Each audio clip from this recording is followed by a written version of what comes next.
Rose day ना किस day मनाउणा चाहुंदा मैं, कह के हग डे ना जफ्फियां जी पाउणा चाहुंदा मैं। इक्को करदा प्रॉमिस ना साथ छड्डदा, बाकी 7 दिनां वाली गेम खेडी जानी नी। नमस्कार, मैं हूं संदीप कुमार। आज मैं आपके सामने लेके आया हूं कि रोज डे हक डे क्यों मनाए जाते हैं। चलिए गाइस शुरू करते हैं बिना समय गवाए। 7 दिनां वाली गेम खेडी जानी नी। तो गाइस आपने जैसा कि देखा होगा इस वीडियो में, इसमें एक गेम शब्द का प्रयोग किया गया है। इस गेम से क्या उनका मतलब है, क्या कहना चाहता है। सबसे पहला दिन यानी 7 फरवरी, जहाँ से इस फेस्टिवल की शुरुआत होती है, जिसे हम कहते हैं वैलेंटाइन डे। पहला दिन रोज डे। इस दिन कपल एक दूसरे को रोज देते हैं ला ला ला। और उन्हें स्पेशल फील करवाते हैं। 8 फरवरी को मनाते हैं हम प्रपोज डे। इस दिन काफी कपल्स की तो बात भी बन जाती है कि लड़कियों को चॉकलेट्स काफी पसंद है। मित्रों, 2 लाइनों में इनका रिप्लाई करना चाहूँगा। एक बाप अपनी बिटिया को जब वो जन्मती है शुरू से ही उसे दुनिया की हर खुशी देना चाहता है, और जितनी बेचारे की हैसियत होती है वहाँ तक हर खुशी उसे देने की कोशिश करता है और देता है। और लड़की चॉकलेट वाले दिन एक 10, 50, 300 की चॉकलेट के पीछे इतने सालों का प्यार, जो केयर होती है बाप की, वो भूल जाती है। इतने सालों का प्यार भूलकर वह लड़की कल के लौंडे के लिए, जो पता नहीं 2 दिन चलेगा भी नहीं, उसके साथ हम ऐसे करेंगे उस पर विश्वास करती है। और जो उसकी 18, 20, 22 सालों से केयर कर रहा है, उसकी हिफाजत कर रहा है, उसको भूल जाती है। वाह, rose day, chocolate day, promise day. और ऐसे ही आता है टेडी डे। इस दिन लोग एक दूसरे को टेडी देते हैं। मित्रों, हम टेडी देके बन क्या जाते हैं, मेरी ये समझ में नहीं आता। मैं इसको गलत नहीं कह रहा, बिल्कुल भी नहीं कह रहा, लेकिन जो हमारी इतने साल से केयर कर रहे हैं, कम से कम उनके बारे में तो सोचो। खैर गाइस, मैंने जब वीडियो शुरू हुई थी तो वीडियो के स्टार्ट में आपने देखा होगा कि एक गेम शब्द का प्रयोग हुआ था। 7 दिनां वाली गेम खेडी जानी नी। ये गेम क्या है, क्या खेल है, ये मैं आपको बताता हूँ। ये बात बहुत पुरानी है मित्रों।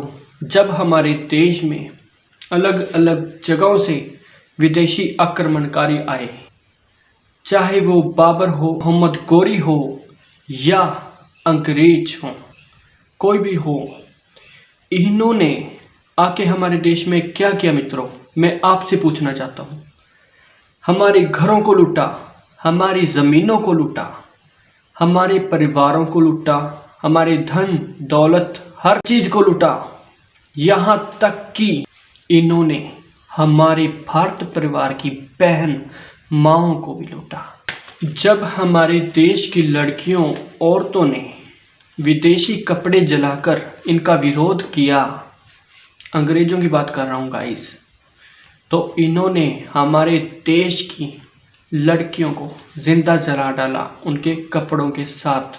सब कुछ लूटा तो लूटा, लेकिन हमारे ग्रंथ, हमारे मंदिरों को सब तहस नहस करके रख दिया। हमारे ग्रंथ जला दिए, हमारे मंदिर तोड़ दिए, और हमारे जो विद्वान थे, गुरु थे, जो धर्मात्मा थे, जो धर्म का प्रचार करते थे, उन्हें भी मौत के घाट उतार दिया। इनका सभ्याचार पूरी तरह से तहस नहस कर दो।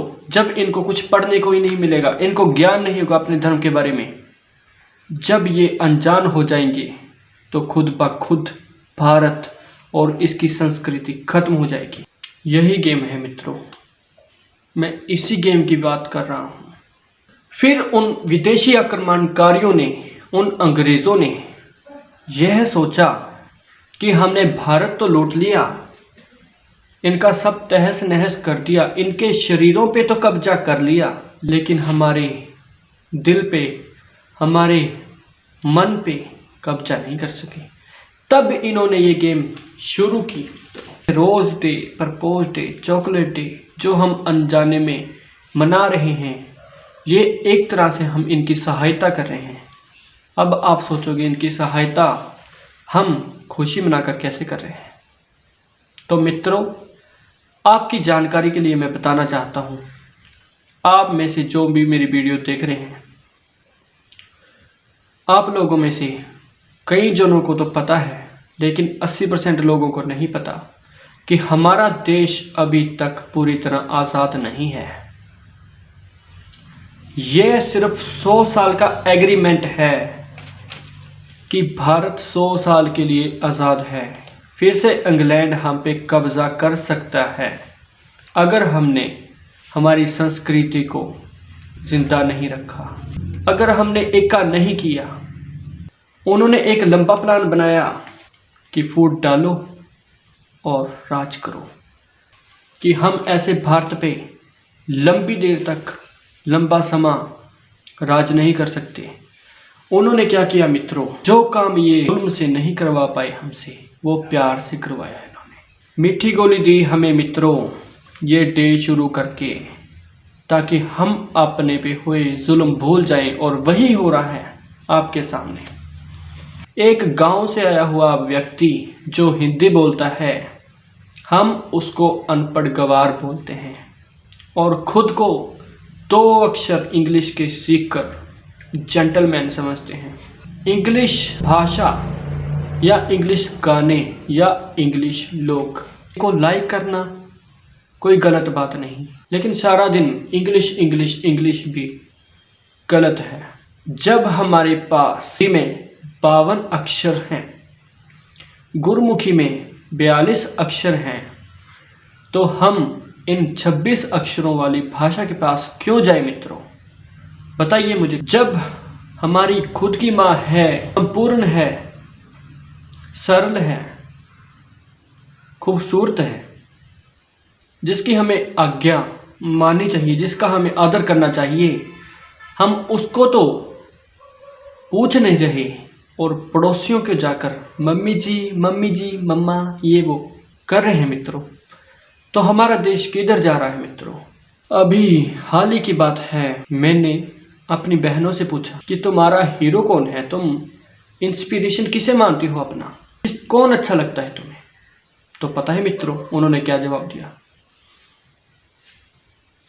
मैं किसी पार्टी को बदनाम नहीं कर रहा यहाँ पे, ये नहीं कह रहा कि उनके गाने मत सुनो, पहले अपनी माँ को पूछो फिर दूसरों को, पहले अपने दिल में इंडिया रखो फिर और कंट्रियों को। मैंने उनसे एक सवाल और किया, अगला जन्म तुम्हारा इंडिया में हो या कोरिया में हो। बड़ी दुर्भाग्य की बात है मित्रों, वो कहते काश हम इस जन्म में भी कोरिया में जन्मते। हमारे इंडिया में ऐसा क्या नहीं है, मैं पूछना चाहूँगा आप लोगों को, हमारे इंडिया में क्या नहीं है। सब कुछ है। हम लोगों को समझ सको तो समझो दिलबर जानी, जितना भी तुम समझोगे उतनी होगी हैरानी, क्योंकि दिल है हिंदुस्तानी, क्योंकि दिल है हिंदुस्तानी। जो भी मेरी इस वीडियो को देख रहे हैं, ये नहीं बोलूँगा कि लाइक करो, कमेंट करो, शेयर करो, सब्सक्राइब करो, नहीं। आपको अच्छी लगती है तो लाइक करें भारत माँ के लिए। अगर आपको लगता है कि मैंने आपको जो जानकारी दी है वो सही है और हमारे सभी भाइयों बहनों तक पहुँचनी चाहिए, तो इसको शेयर करें। अगर आपको लगता है कि ऐसी वीडियो आपको आगे भी चाहिए तो सब्सक्राइब करें। अगर गाइस आखिर में आपसे एक सवाल और, हीरो कौन है, कौन अच्छा लगता है आपको, तो विश्वास मानिए ये जहर इतना फैल चुका है मित्रों कि आधे से ज़्यादा इंडिया कहेगा कि हमें वी अच्छा लगता है, जंकुक अच्छा लगता है, फलाना ढमकाना, 100 नाम गिना देंगे जो विदेशी हैं। मैं आप सब देशवासियों से यही विनती करना चाहता हूँ, श्री गुरु गोविंद सिंह जी, बंदा सिंह बहादुर, चंद्रशेखर आज़ाद, शहीद भगत सिंह, राजगुरु सुखदेव, जिन्होंने अपनी कुर्बानी दी और जिसकी बदौलत हम आज जिंदा हैं, वह हमारे सच्चे हीरो हैं। जो भी आक्रमणकारी, जो भी बाहरले मुल्क के हमारे देश को बर्बाद करने आए हैं, मैं उनसे एक कविता कहना चाहूँगा। जितना चाहे जोर लगा लो, चाहे भैंस का गोबर खा लो, सबसे आगे होंगे हिंदुस्तानी। क्या हमें मनाने चाहिए या नहीं? अगर मनाने चाहिए तो क्यों? कमेंट बॉक्स में बताइए।